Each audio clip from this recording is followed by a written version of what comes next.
I'm not teaching, I am publicly learning.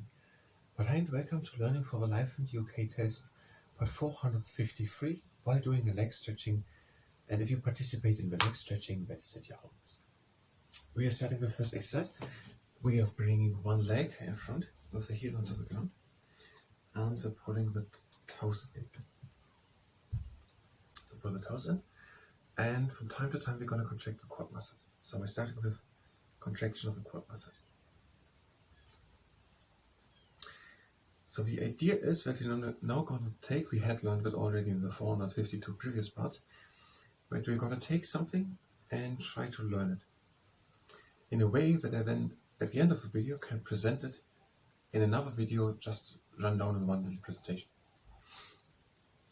You have to know something to James VI and the first.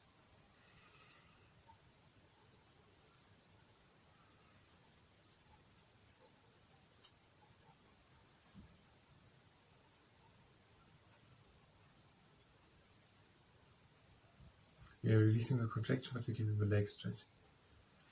Okay, here now it's going to start to talk about Charles I, the son of James I. And I don't think we have to mention about the grandson of James II with born Prince Charlie, the Adventure, and so on. I don't think we have to mention that. So I think we have it all on more or less this page, what we have to James VI. And we're contracting for last time. Okay, that will be that. There was Elizabeth I on the throne, but she had no children. So I'm going to start the video like that, which we're then going to shoot in 10 minutes. Also, maybe not, maybe in the next part. And so when she died in 1603, her heir was James VI of Scotland, and he was the first James on the throne in England. So he was James VI of Scotland and James VI of England, James I of England. But Scotland remained a separate country. We are changing the leg. The other leg in front, with the heel onto the ground, and we're putting the toes in, and we're contracting the quad muscles. During the time, the King James Bible was published. They're saying, no, your King James Version offers, I'm going to say King James Bible. The box is called King James Bible.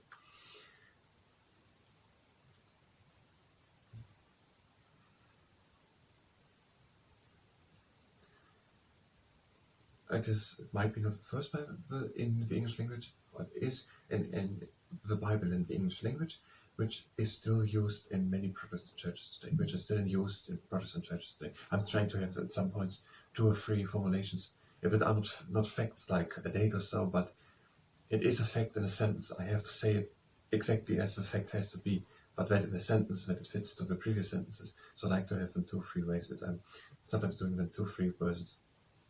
So that if I start the sentence the wrong way around, now I can say it that way. We're releasing the contraction, but we're keeping the leg stretch. Now, what did then happen?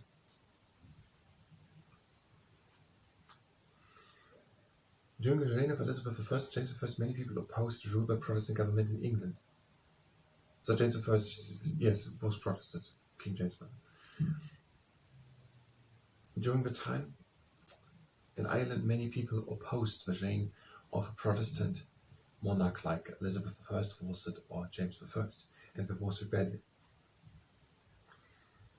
And so the English government encouraged people to settle, or English Protestants, to settle in Ulster, which is a region in Northern Ireland.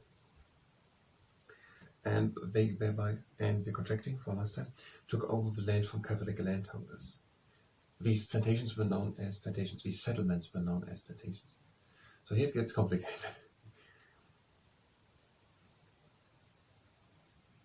I don't think you have to say that we came from southwest Scotland. And also was land given to companies based in London. James later organized similar plantations in several other parts of Ireland. So the first part was more to Elizabeth I, but it seems to be very similar, just that it was more extended to several other parts of Ireland. And a little longer the leg stretch. It had serious consequences, yes, but what?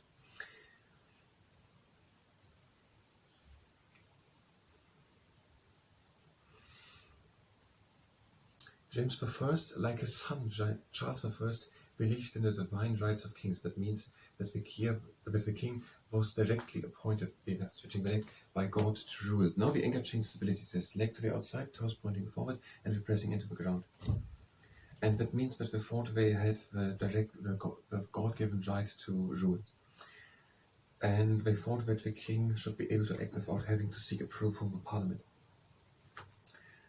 And I think I have to say that in a way. And by James I, I don't know, but I have to have a formulation just in case I start to say that. It's but James I, it worked in a way, but it didn't went so seriously dramatic, seriously off the road as it did with Charles I. We're pressing still into the ground. But Charles I, the disagreement and Charles I did not seek approval by the parliament led to the civil wars. So I think that is pretty good. What we have here on these pages, we're releasing the stretch a bit, but I keep the neck there. So I think we can then start in 3-4 minutes to make that. But what we also want to do is William Shakespeare now. Can we do a second thing? Let's not do a second thing, but let's just look here for what was here else. And we're pressing a bit into the ground again. We frontal up with the main part of the body and press a bit into the ground. Now what was written here? I want to go about the governments again, the devolved administrations. We wanted to learn that now in detail. What has every single one of them in detail, what is written here? So, the Senate in Wales formed 1999 in Cardiff. 60 SMs, and they are elected every 4 years.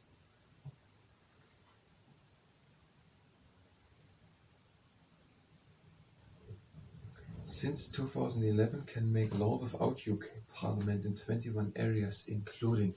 We're going over to the other deck. Bending the toes pointing forward and pressing a bit.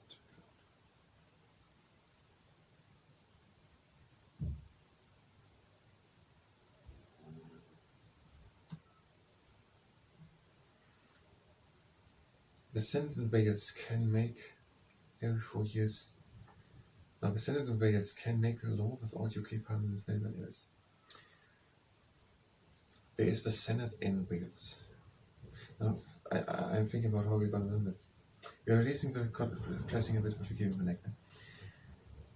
In 1999 was the Senate formed in Cardiff, the capital of Wales. The Senate has 60 members, and they are called SMs, Senate members. They are elected every 4 years. I'm again trying to learn it as I would say it, if I would say it. Every 4 years, and since 2011 they can make law without approval of a UK Parliament in 21 areas. And we're pressing it again into the ground. And things they can decide on are, for example, education and training, health and social services, education and training, health and social services, economic development and housing. Education and training, health and social services, education and training, health and social services, economic development.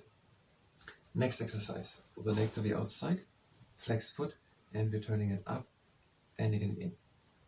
Again up and in. That is the hydraulic cardiac. Health and social services, economic development and housing. Economic development and housing.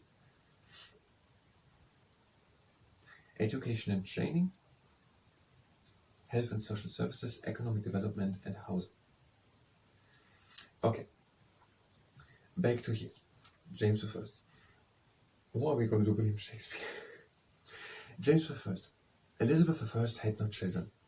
So when she in 1603 died, her heir was James VI of Scotland. He was the first James on the throne in England, so he was James VI of Scotland, and at the same time James I of England. So he was James VI and James I. James VI of Scotland, James I of England, both countries remained separate countries. During the time of his reign, there was the King James Bible. What was it? Achieved used, published, I don't know. And this version of the Bible in the English language, it was the first one in the English language, is still used in many Protestant churches today.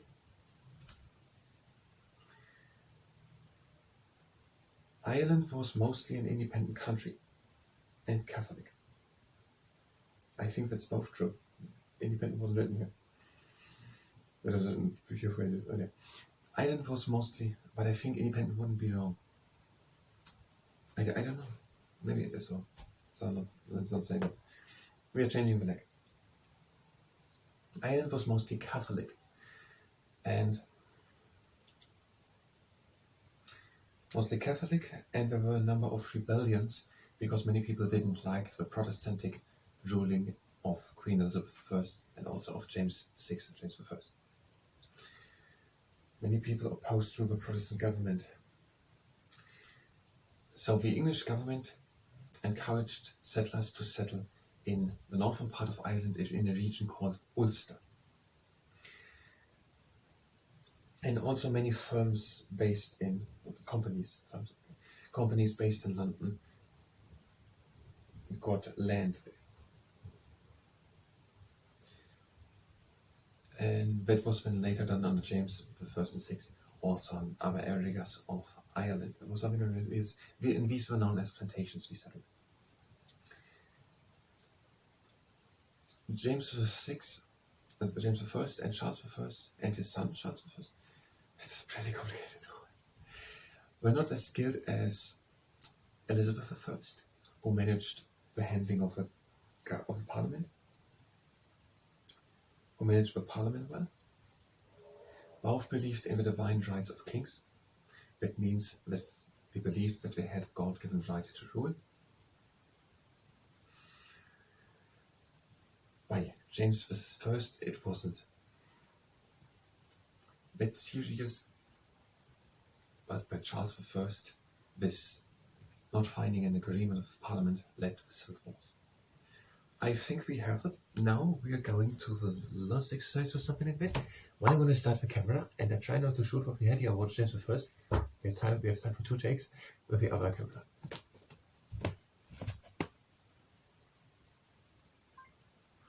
So we're having now 2 cameras running there, and I try to say that we have time for 2 takes. If I need more than 2 takes, we're going to do it in the next part.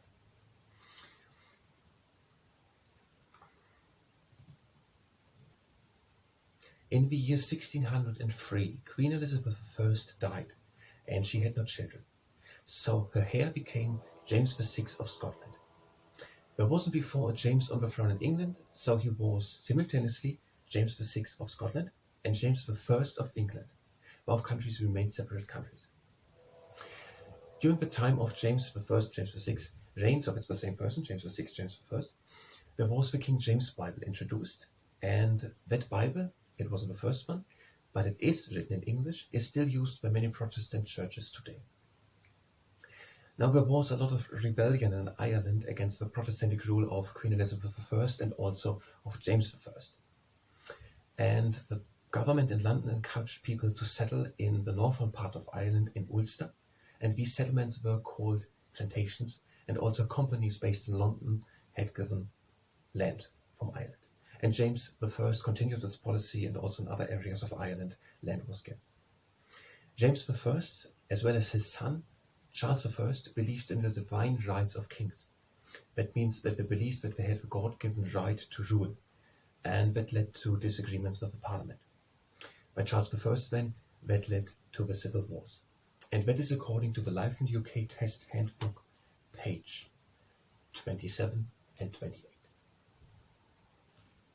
I think it was nice. We don't have time left to do the William Shakespeare thing. We're gonna do it maybe at the beginning of the next part. I think at the end, I don't know when. We will do it also. No, this is the end. I'm gonna stop in a moment both cameras. So also this one. So thank you very much, and until the next time.